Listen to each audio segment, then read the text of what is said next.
Assalamualaikum warahmatullahi wabarakatuh. Salam sejahtera untuk kita semua. Yang terhormat Ibu Rizkiana Karmelia Saura SIPUS M.Hum, selaku dosen mata kuliah metode kuantitatif, dan teman-teman sekalian yang saya banggakan yang sedang menonton video. Kenalkan, nama saya Miftah Huzana dengan NIM 642000208. Di sini tentunya saya tidak sendiri, saya bersama teman-teman saya yaitu Perkenalkan, nama saya Ranti Fauzia dengan NIM 642000375.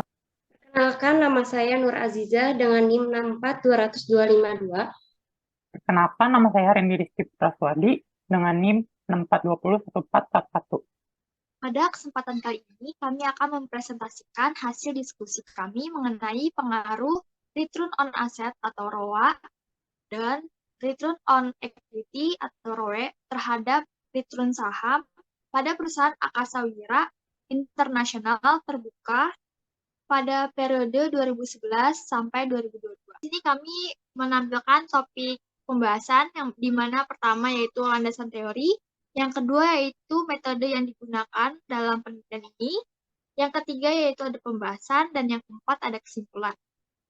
Pada bagian ini kita akan membahas mengenai teori yang berkaitan dengan materi. Yang pertama yaitu ada pasar modal. Pasar modal adalah tempat di mana berbagai pihak, khususnya perusahaan penjual saham atau stok dan obligasi, dengan tujuan dan hasil penjualan tersebut nantinya akan dipergunakan sebagai tambahan dana atau untuk memperkuat modal perusahaan. Pasar modal adalah suatu pasar di mana dana-dana jangka panjang baik hutang maupun modal sendiri diperdagangkan. Di dalam pasar modal terbagi menjadi dua pasar, yaitu pasar primer yang merupakan pasar untuk surat-surat berharga pada saat go public, dan pasar sekunder yang merupakan pasar untuk perdagangan surat-surat berharga yang sudah go public. Pasar modal merupakan suatu tempat yang mengorganisasikan proses transaksi penjualan surat berharga atau biasa disebut sebagai bursa efek. Selanjutnya, yaitu ada saham. Saham dapat didefinisikan sebagai tanda kepemilikan seseorang atau organisasi dalam suatu perusahaan. Sedangkan menurut Fahmi dan Hadi, tahun 2011, saham adalah tanda bukti penyertaan kepemilikan modal atau dana pada suatu perusahaan, atau kertas yang tercantum dengan jelas nilai nominal nama perusahaan dan diikut dengan hak dan kewajiban yang dijelaskan kepada setiap pemegangnya. Yang ketiga yaitu saham adalah persediaan yang siap dijual. Selanjutnya yaitu ada pengertian dari laporan keuangan. Menurut Wiyudiono tahun 2014, laporan keuangan adalah laporan pertanggungjawaban manajer atau pemimpin perusahaan atas pengelolaan perusahaan yang dipercayakan kepada pihak-pihak luar perusahaan. Menurut Sutrisno tahun 2012, laporan keuangan merupakan suatu hasil akhir dari proses akuntansi yang meliputi dua laporan utama, yakni neraca dan laporan laba rugi. Sebuah laporan keuangan adalah angka-angka yang terlintas di atas beberapa lembar kertas, tetapi paling penting adalah yang mendasari angka-angka tersebut tentang aset nyata. Selanjutnya yaitu ada Return on Asset atau ROA. Menurut Surat Edaran Bank nomor 1046 tahun 2008, Return on Asset atau ROA adalah rasio yang mengembangkan tingkat keuntungan atau earning yang didapatkan oleh manajemen atas total aset yang dimiliki. Rasio ini dipakai untuk mengukur kesanggupan manajemen bank dalam mendapatkan keuntungan atau laba secara keseluruhan. Rasio ini juga dapat menggambarkan efisiensi kemampuan kerja bank yang bersangkutan dan juga dapat digunakan untuk mengukur kesimpulan bank dalam mengelola seluruh biaya-biaya operasional dan non-operasional. Rumus yang digunakan dalam perhitungan ROA yaitu sebagai berikut. ROA sama dengan laba bersih sebelum pajak dibagi total aset dikali 100%. Selanjutnya akan dijelaskan oleh Nur Azizah. Nur Azizah, dipersilakan. Baik, terima kasih Miftah. Saya akan menjelaskan tentang Return of Equity. Menurut Rian, tahun 2016 digunakan untuk mengukur rate of return atau tingkat imbalan hasil, ekuitas, para analisis sekuritas, dan pemegang saham umumnya sangat memperhatikan rasio ini. Semakin tinggi ROE yang dihasilkan perusahaan, maka semakin tinggi harga sahamnya. Menurut Kasmir tahun 2015, rumus untuk mencari return of equity atau ROE dapat digunakan sebagai berikut. ROE sama dengan laba bersih sesudah pajak dibagi ekuitas pemegang saham. Selanjutnya itu ada metode. Pada pembagian ini, kita akan membahas mengenai metode yang digunakan untuk membuat penelitian ini. Selanjutnya, itu jenis penelitian yang pertama itu penelitian kuantitatif. Menurut Supriyanto dan Mahfuz tahun 2010, penelitian kuantitatif adalah penelitian yang dilakukan dengan mengumpulkan data yang berupa angka, kemudian diolah dan dianalisis untuk mendapatkan suatu informasi ilmiah di balik angka-angka tersebut. Selanjutnya, itu ada penelitian asosiatif.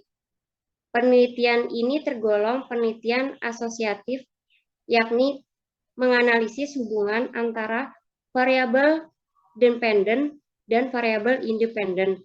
Menurut Sugiono tahun 2012, penelitian asosiatif merupakan penelitian yang bertujuan untuk mengetahui hubungan dua variabel atau lebih.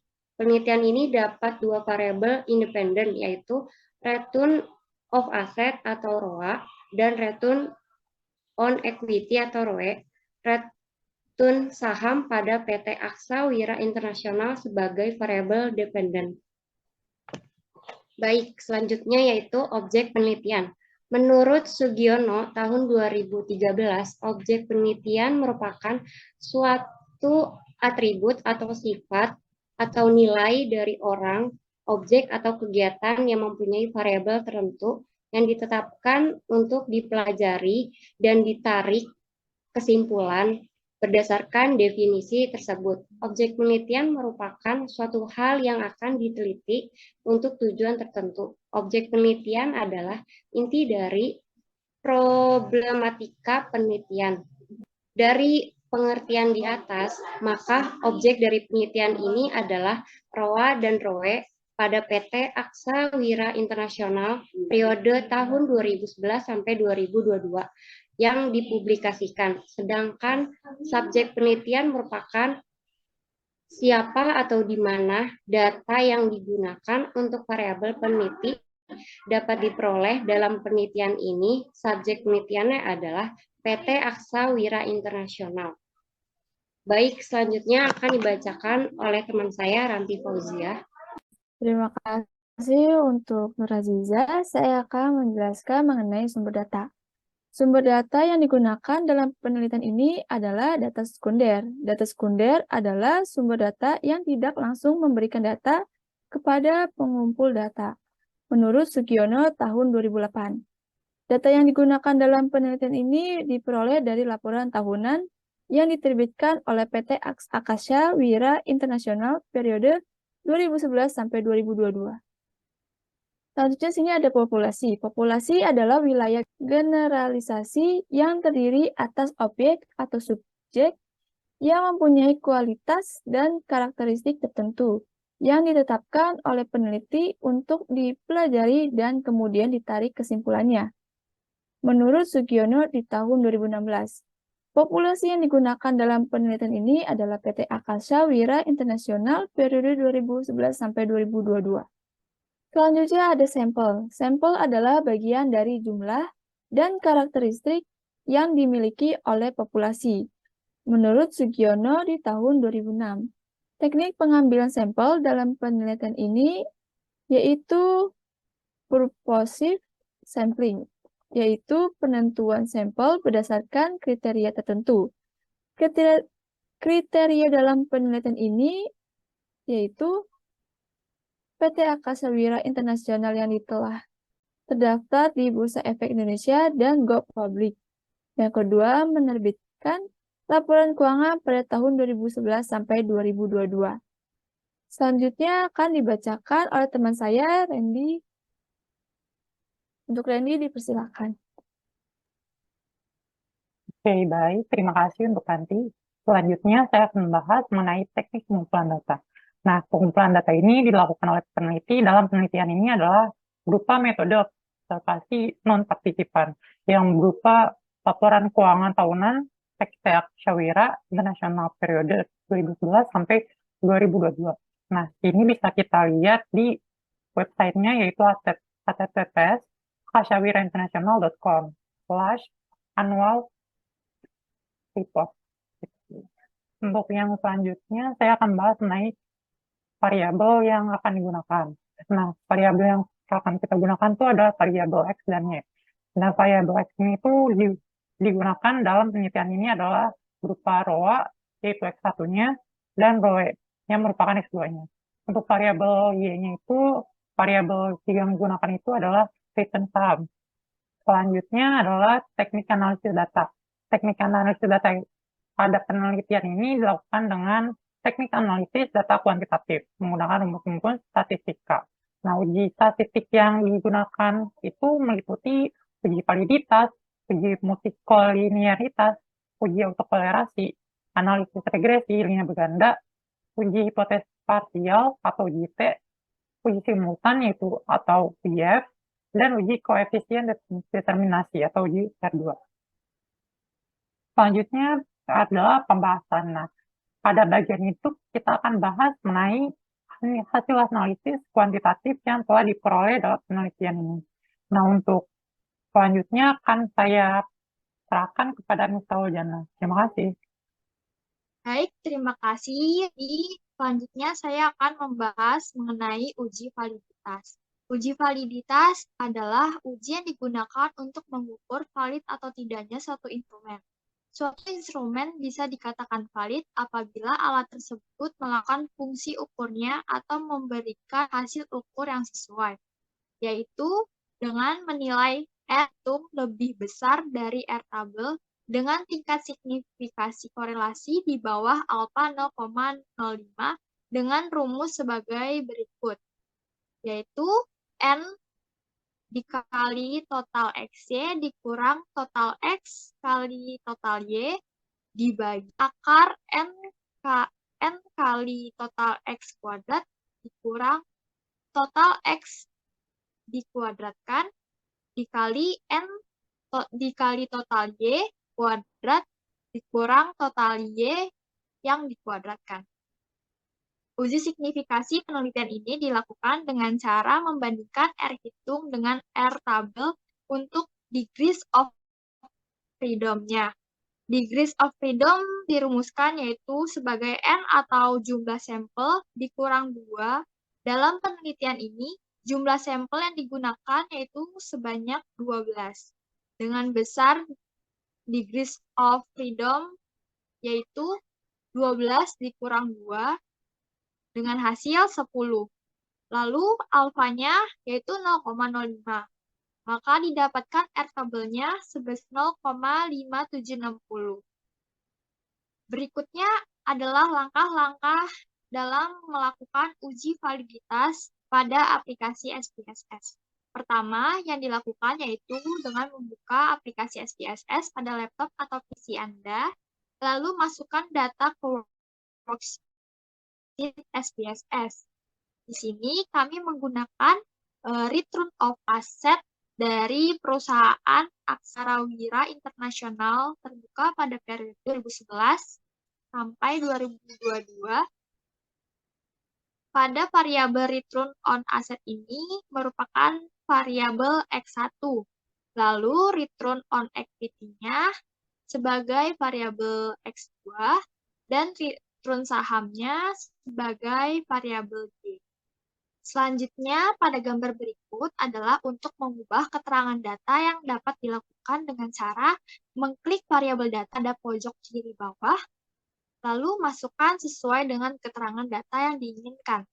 Pada kolom name, Anda dapat mengganti dengan variabel X1 untuk label return on asset dan X2 dengan label return on equity dan Y dengan label return saham. Langkah selanjutnya yaitu pada menu utama, pilih Analyze, kemudian pilih submenu Correlate, lalu pilih Bivariate. Maka akan tampak pada tampilan di sebelah kiri, isi semua data ke kotak variabel seperti pada gambar di sebelah kanan. Pastikan untuk menceklis correlation coefficient percent, test of significancy to tilde, dan flex signification correlation. Nah, lalu klik OK. Maka akan muncul hasil percent correlation variabelnya seperti tampilan berikut. Bisa dilihat pada tabel dengan simbol bintang merupakan hasil yang valid. Apabila simbol bintang 1 menunjukkan bahwa instrumen valid pada taraf signifikasi 0,05. Sedangkan pada tabel berikut terdapat simbol bintang 2 yang menunjukkan bahwa instrumen valid pada 2 kali pengujian, yakni dengan taraf signifikasi 0,01. Maka pada output tersebut dinyatakan bahwa seluruh item sampel memenuhi syarat kesaksian data dan dikatakan valid. Selanjutnya yaitu corrected item total correlation. Corrected item total correlation merupakan salah satu parameter yang bertujuan untuk melihat kesesuaian fungsi butir dengan fungsi keseluruhan skala.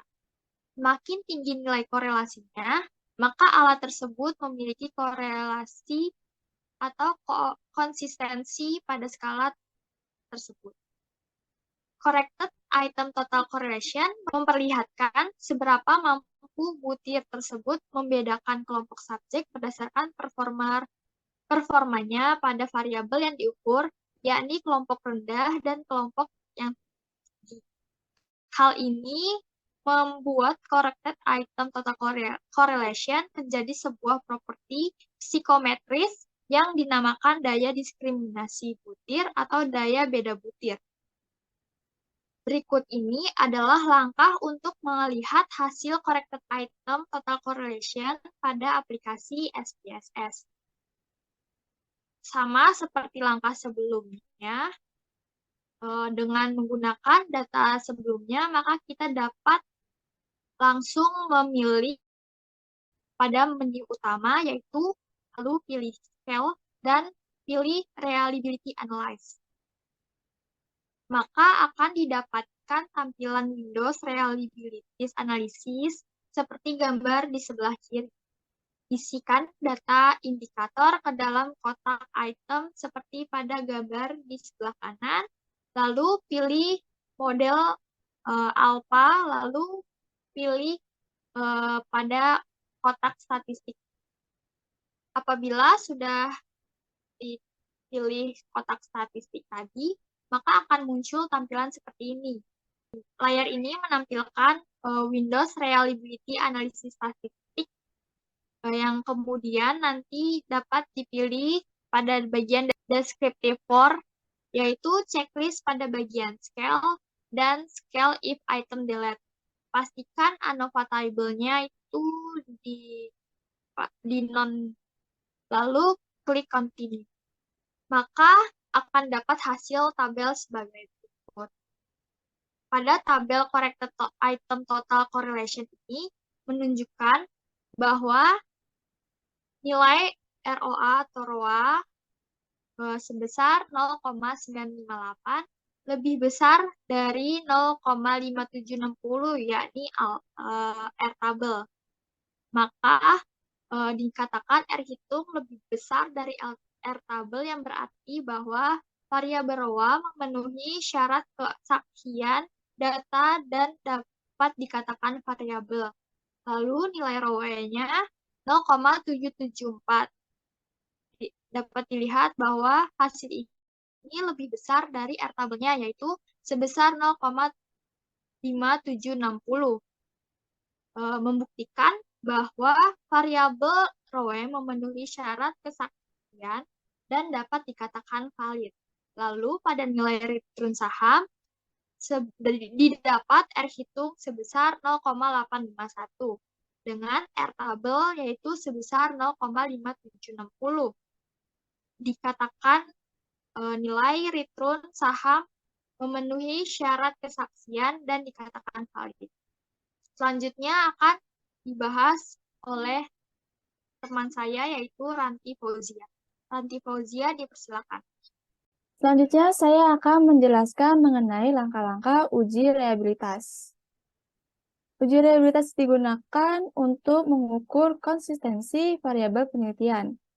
Suatu tes dikatakan reliable atau handal jika jawaban terhadap pertanyaan konsisten dari waktu ke waktu, menurut Ghazali Imam tahun 2013.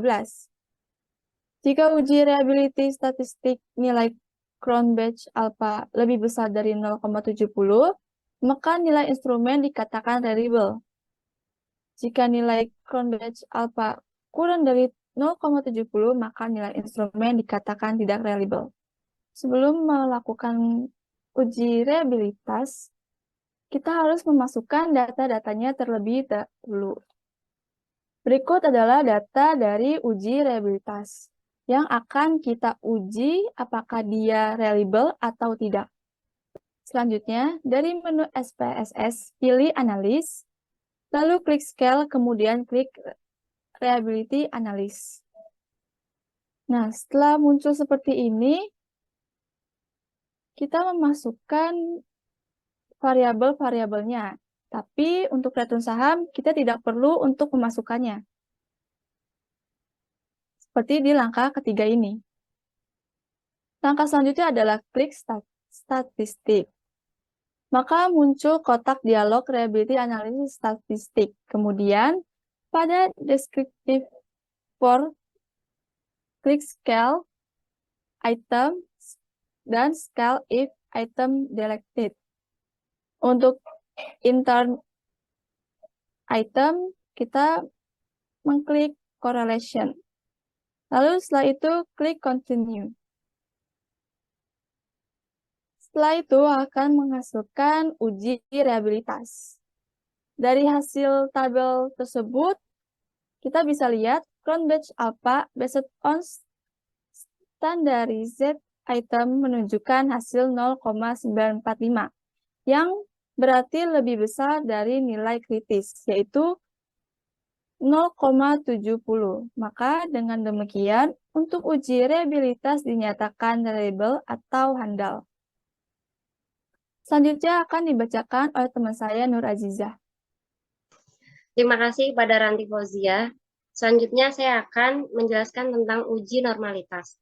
Uji normalitas adalah syarat yang harus dilakukan sebelum melakukan analisis regresi lebih lanjut. Uji ini bertujuan untuk menguji apakah residual pada model regresi berdistribusi normal atau tidak.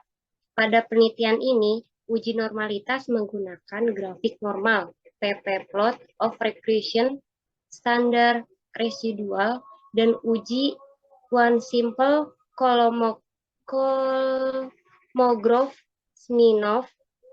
Dasar pengambilan keputusan sebagai berikut. Jika signifikasinya lebih besar 0,05, maka keputusannya adalah menerima HO. Atau dengan kata lain, model regresi linier mempunyai residual atau error yang normal. Jika signifikasinya lebih kecil dari 0,05, maka keputusannya adalah tolak HO. Atau dengan kata lain, model regresi mempunyai residual atau error yang tidak normal. Baik, selanjutnya itu langkah-langkah uji normalitas. Langkah pertamanya adalah buka SPSS, lalu siapkan data yang akan diuji atau yang lain untuk mempermudah tahapan nantinya. Oke, langkah berikutnya adalah klik analis, regression, lalu linear, lalu pada langkah berikutnya kita akan muncul kotak dialog dengan nama linear regression. Selanjutnya masukkan variabel return sahamnya, lalu masukkan variabel ROA dan ROE ke dalam kotak independen, lalu klik save, maka akan muncul kotak selanjutnya. Di kotak selanjutnya itu kita klik unstandard risk, lalu pencet continue. Setelah kita klik continue, maka akan muncul rest. Selanjutnya itu sebelum klik analis, non-parametric tesis, lalu klik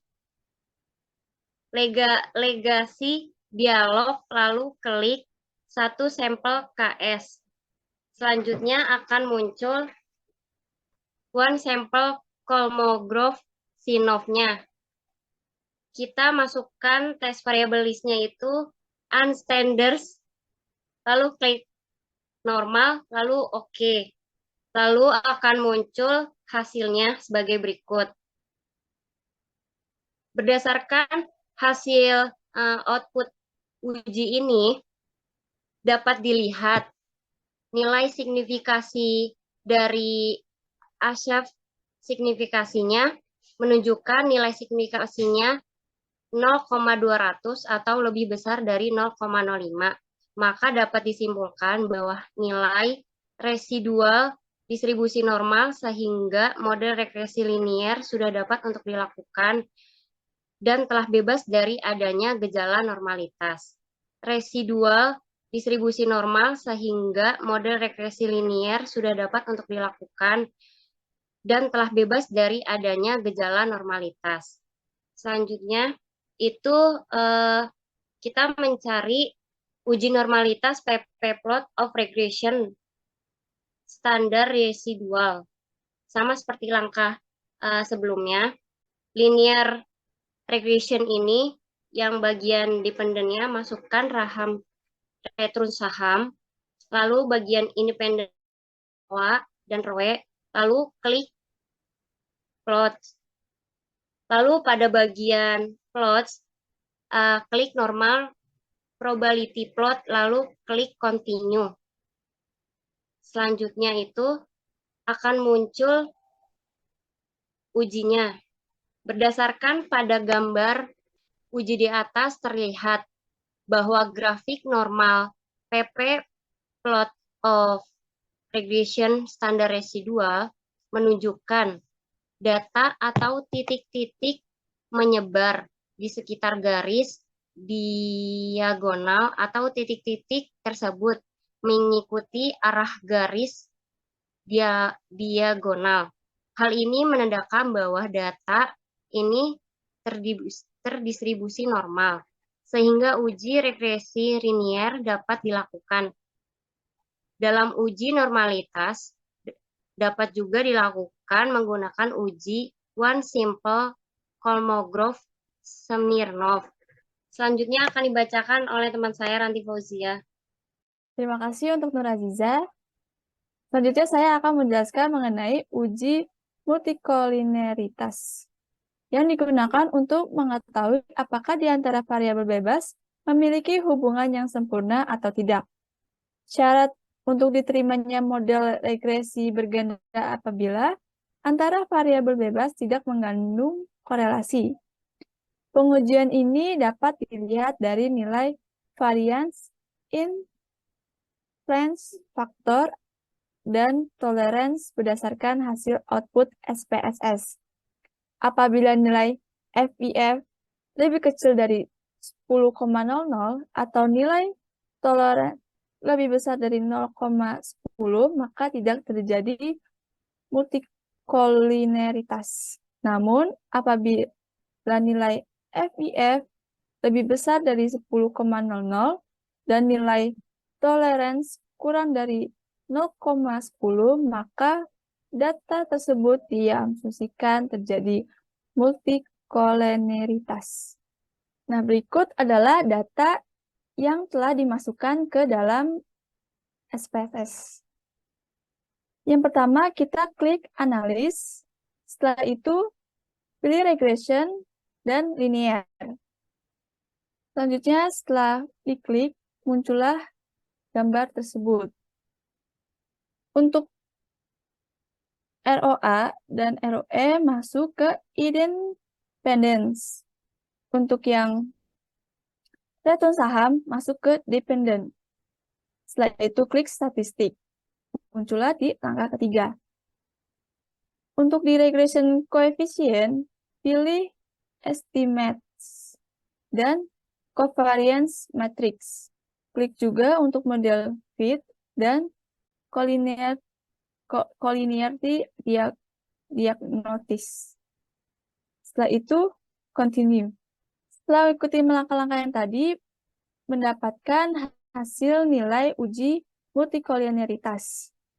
Nah, pada tabel tersebut, terlihat bahwa variabel ROA dan ROE menunjukkan nilai tolerance kurang dari 0,10 dan nilai FIF. Oleh karena itu, dapat disimpulkan bahwa dalam penelitian ini tidak terjadi gejala multikolineritas, sehingga model regresi dalam penelitian ini dapat dilakukan. Selanjutnya akan dibacakan oleh teman saya, Nur Aziza. Baik, terima kasih Ranti Fauzia. Selanjutnya saya akan membacakan uji autokorelasi. Uji autokorelasi adalah keadaan di mana pada model regresi ada korelasi antara residual pada periode T dengan residual pada periode sebelumnya. Model regresi yang baik adalah yang tidak terdapat masalah autokorelasi. Pengujian autokorelasi dalam penelitian ini yaitu dengan menggunakan uji rantes dengan ketentuan atau dasar pengambilan keputusannya sebagai berikut. Jika nilai asyik signifikasinya kurang dari 0,05, maka terdapat gejala autokorelasi. Jika nilai asyik signifikasi lebih besar dari 0,05, maka tidak dapat autokorelasi. Langkah pertama uji korelasi yaitu masukkan data X1, X2, dan Y-nya, lalu pilih analis, bagian regression, lalu linear. Selanjutnya yaitu linear regression pada dependent, masukkan return sahamnya, lalu bagian independennya masukkan ROA dan ROE, lalu klik statis. Pada bagian statis, klik bagian regression koefisiennya, estimatis, lalu centrang model fitnya, lalu di bagian residualnya, centrang Durbin Watson, selanjutnya klik continue. Terdapat hasil uji autokorelasi. Dari tabel di atas, diketahui bahwa nilai Durbin Watson yang dapat disebar sebesar 1979, yang berarti DU-nya lebih kecil dari DW, lalu lebih kecil 4 dikurang DW, atau 1579, lebih kecil dari 1962, lebih kecil dari 2421, sehingga dapat disimpulkan bahwa HO diterima, artinya tidak terjadi autokorelasi. Selanjutnya akan dibacakan oleh teman saya, Randy. Oke, baik. Terima kasih untuk Nur Aziza. Selanjutnya saya akan bahas mengenai uji regresi linear berganda. Nah, uji regresi linear berganda ini digunakan untuk mengetahui hubungan antara variabel X terhadap variabel Y. Nah, variabel X ini kita pakai dua, yaitu variabel X1 dan variabel X2. Untuk X1-nya itu adalah ROA, sedangkan X2-nya itu adalah ROE. Sedangkan untuk variabel Y-nya itu kita ambil return saham. Nah, di dalam uji regresi ini tuh kita ada 3 ujinya. Yang pertama itu ada uji koefisien determinasi, terus yang kedua kita ada uji simultan, yang ketiga kita ada uji T. Nah, ini merupakan tampilan SPSS-nya ya. Jadi di sini kita masukkan data-data semuanya. Nah, data X1, data X2, data X3, data Y-nya maksudnya di data variabel, di data view maksudnya. Selanjutnya itu kita ada di variabel view. Nanti variabel view itu kita bisa ganti. Misalnya nama X1, X2, dan Y-nya. Terus untuk labelnya itu kita ganti menjadi ROA, ROE, dan return saham. Untuk selanjutnya itu kita pilih analyze, selanjutnya pilih regression, lalu kita pilih linear. Nah, sehingga akan menampilkan tampilan yang seperti ini.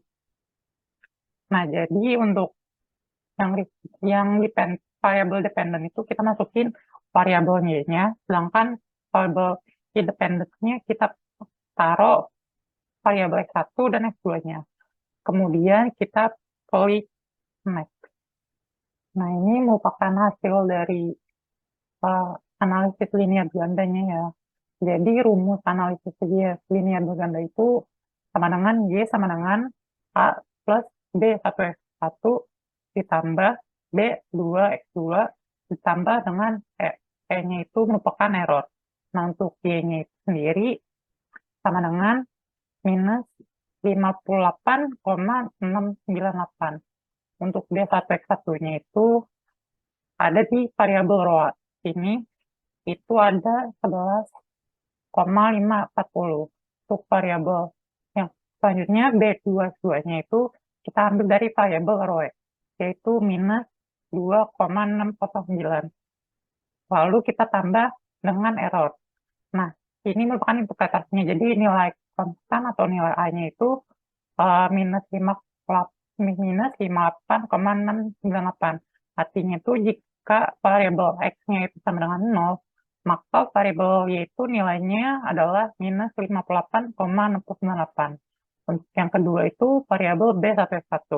Nah, variabel B1X1 itu kan kita dapat 11,540. Nah, nilai positif ini tuh menunjukkan jika variabel X1-nya itu jika naik satu satuan, maka Y-nya itu akan ikut naik sebesar 11,540.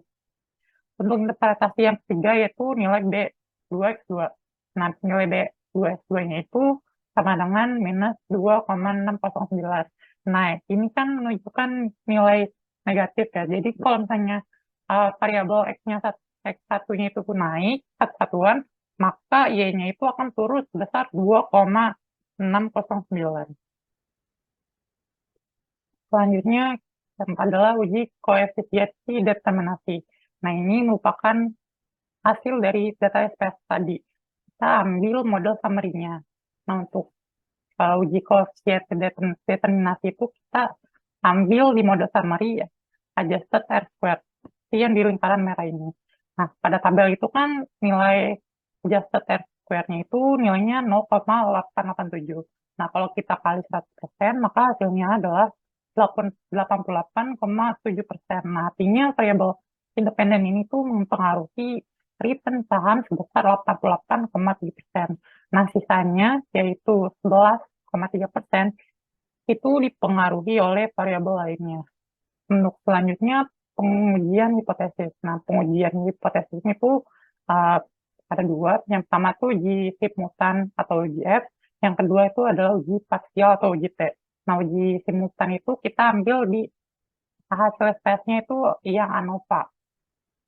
Nilai signifikan dari tabel di atas itu kan sama dengan 0,00. Yang lingkaran merah yang di kanan itu.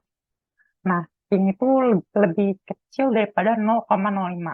Nah, artinya table depth regression 2 dan depth residual 9-nya itu, maka nilai F table-nya itu 4,256 di table F, tabel UGF-nya. Jadi kita ambil 2 terus 9. Nah, hasilnya tuh di lingkaran merah itu 4,256. Nah, kita lihat di F-nya ini tuh ada hasil 44,272. Nah, ternyata nilai F table-nya, nilai F hitungnya itu lebih besar daripada nilai F table-nya. Jadi 44,272 lebih besar daripada 4,256. Sehingga kita interpretasikan, jadi ada pengaruh positif antara ROA dan ROE terhadap return saham pada Akasha Wira. Untuk pengujian hipotesis selanjutnya itu ada uji parsial atau uji T. Nah, untuk uji parsial ini kita ambil hasil data SPSS-nya itu di koefisien. Nah, rumus untuk table-nya itu A dibagi 2. Terus DF-nya itu sama dengan N dikurang K dikurang 1. Nah, untuk A-nya itu sendiri kita ambil di 0,05. Nah, kita bagi 2 sama dengan 0,025. Sedangkan untuk nilai DF-nya atau degree of freedom-nya itu kan kita ada 12 data, 12 tahun. Terus kita kurangi K, yaitu 2, kurangi 1. Hasilnya sama dengan 9. Nah, hasil yang ini tuh kita lihat di tabel uji T. Nah, untuk K, untuk nilai signifikasi 0,025, dan ADF 9 itu didapati hasilnya itu 2,262 di lingkaran merah di tabel uji T. Sehingga ini merupakan interestnya, sehingga variabel ROA terhadap return sahamnya itu kita lihat dari data di atasnya, yaitu nilai signifikasinya itu kan kita ambil 0,05, itu lebih besar daripada 0,00.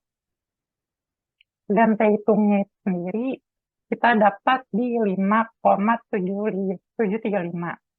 Itu lebih besar daripada nilai table-nya, yaitu 2,262. Table yang tadi tuh yang sudah kita dapatkan tadi ya. Jadi kita simpulkan bahwa H-nya itu ditolak dan H-nya itu diterima. Artinya terdapat pengaruh antara return on asset terhadap return saham. Untuk yang interpretasi keduanya, variabel ROE terhadap return saham. Nah, dari tabel di samping itu diperoleh nilai signifikasinya itu dengan nilai signifikasi 0,05 itu kita dapat di 0,101. Artinya nilai signifikasinya itu lebih besar daripada nilainya. Nah, untuk T hitungnya itu sendiri didapatkan yaitu minus 1,829. Nah, tadi kan tabelnya itu kita udah dapat hasilnya 2,62. Jadi minus 1,829 itu lebih kecil daripada 2,62. Maka dapat disimpulkan bahwa H-nya itu diterima, sedangkan H-nya itu ditolak. Artinya di sini tuh tidak ada pengaruh antara return on equity terhadap return sahamnya. Untuk yang selanjutnya itu mengenai kesimpulan. Nah, kesimpulan dari penelitian tadi yaitu ada 2. Yang pertama tuh pengaruh ROA terhadap return saham. Nah, dalam penelitian ini ROA berpengaruh positif terhadap return saham karena ROA itu dapat memberikan gambaran kinerja perusahaan dalam menghasilkan laba bersihnya. Semakin tinggi ROA, maka menggambarkan kinerja perusahaan yang semakin bagus. Dan para pemegang saham akan mendapatkan keuntungan karena harga saham maupun return itu dapat meningkat. Terus kesimpulan yang kedua adalah pengaruh ROE terhadap return saham. Nah, dalam penelitian ini tuh kita tidak dapat pengaruh antara ROE terhadap return saham. Nah, hasil penelitian itu sejalan dengan hasil penelitian yang dilakukan oleh Hayaningsi, Satoni, dan Harini di tahun 2016. Sedangkan untuk penelitian yang keduanya itu adalah ada di Handayani dan Haris di tahun 2009, dan yang terakhir itu ada Sarah dan kawan-kawan di tahun 2019 yang menyatakan bahwa return on equity itu tidak berpengaruh signifikan terhadap return saham. Itu. Oke, untuk selanjutnya saya akan kembalikan kepada moderator kita, Miftah Ujana. Terima kasih. Baik, terima kasih Randy atas penjelasannya. Kita akhiri presentasi ini. Kurang lebihnya mohon dimaafkan. Wassalamualaikum warahmatullahi wabarakatuh.